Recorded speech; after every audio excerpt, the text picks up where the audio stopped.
Sylvester Roper, the man responsible for it all, by Neck Hair Customs. Hey everybody, and welcome to the first episode of my podcast, and thanks for tuning in. My name is Luke Adair. I have a YouTube channel called Neck Hair Custom. I don't know everything, I'm just an enthusiast with a Googling problem. So you know that feeling when you hear a bike go by, that impulse to stop whatever you're doing and go look? Now imagine if you were alive in 1867 and saw a bicycle go rolling by your storefront in Boston, Massachusetts, puffing steam. The same feeling we get today, and Sylvester Howard Roper is the man responsible for the sickness. Sylvester Howard Roper was born to a cabinet maker and his wife in 1823. He had two brothers and two sisters. His older brother was a painter. His younger brother ended up being a machinist.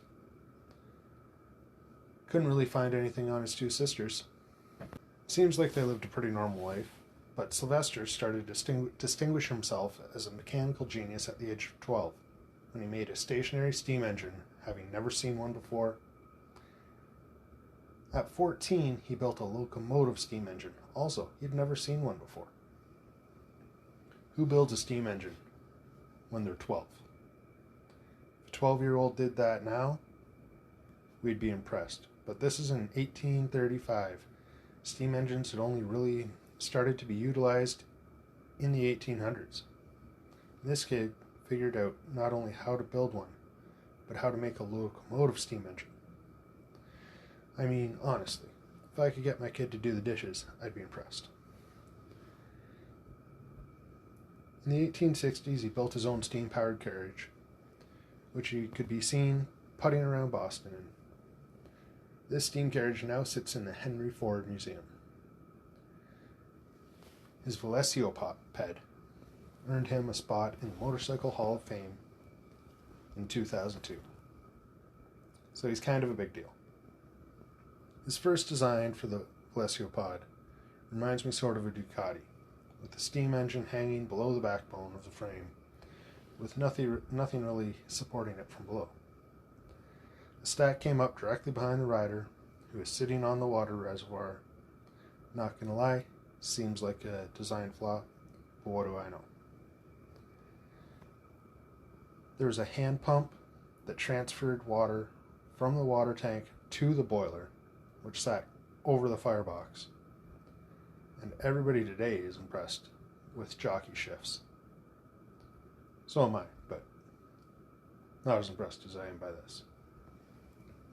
Imagine rolling down the road and knowing if you dropped your bike, you get covered in boiling water and fire. It had a 2-cylinder engine on a rigid iron frame. The only suspension was a spring holding the steam engine in place. The handlebars of Roper's velocipede were also used as throttle. Push forward, the throttle opens. Pull back, the throttle closes. And applies the brakes. You know, I don't know. I like the way we do it now, but I just feel like you'd be pushing forward to speed up while your body's getting pulled back. And then when you pulled back to hit the brakes, you'd start to go forward. But I don't know, maybe it wasn't going that fast. I couldn't really find an approximate speed. He had spoon brakes on it. So spoon brakes are the ones from when we were kids that just clamp on the rim. Again, I like disc brakes. I've been sort of stressing because the bike I'm building is going to be a drum brake on the back, but this is a whole other level.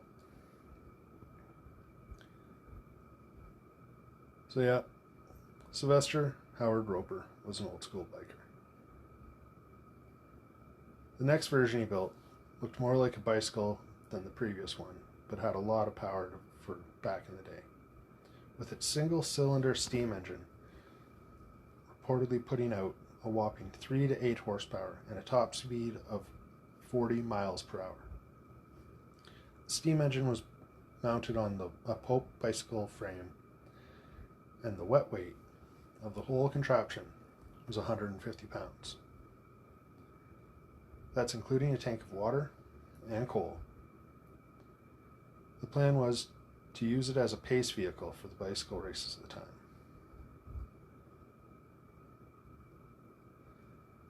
Sylvester held a lot of patents.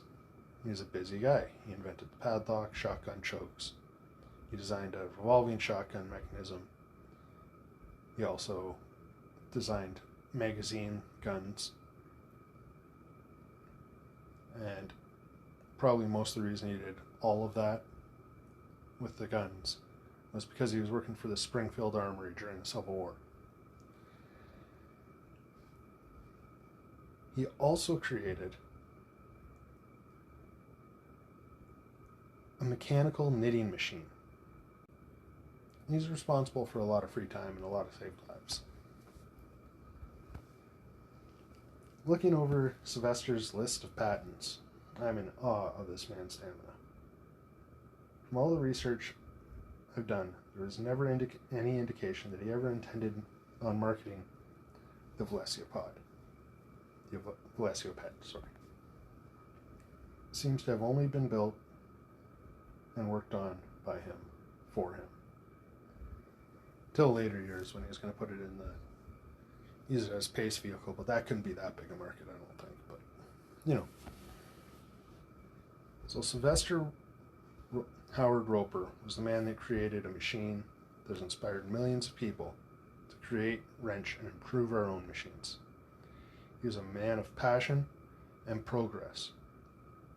And he died on June 1st in 1896, riding his Velocioped at the age of 73, doing 40 miles per hour.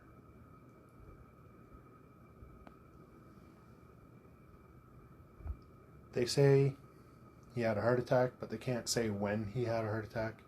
They don't know if he crashed, then had his heart attack, or if he had a heart attack and then crashed. We don't know why he died.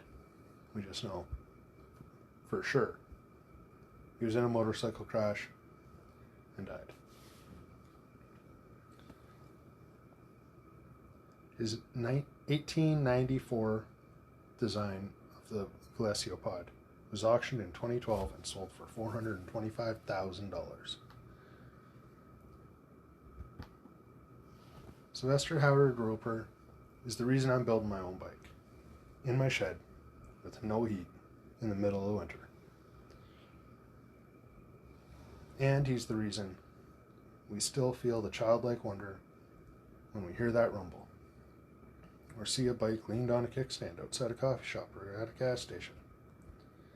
It doesn't matter what the bike looks like, it inspires a sense of adventure and removes the feeling of the unknown being a scary thing and replaces it with a yearning to see what might be over the next hill or around the next bend. Maybe that feeling is born in us, but I think the motorcycle awakens it from years of warnings of our parents telling us to be careful and not wander off, stay safe.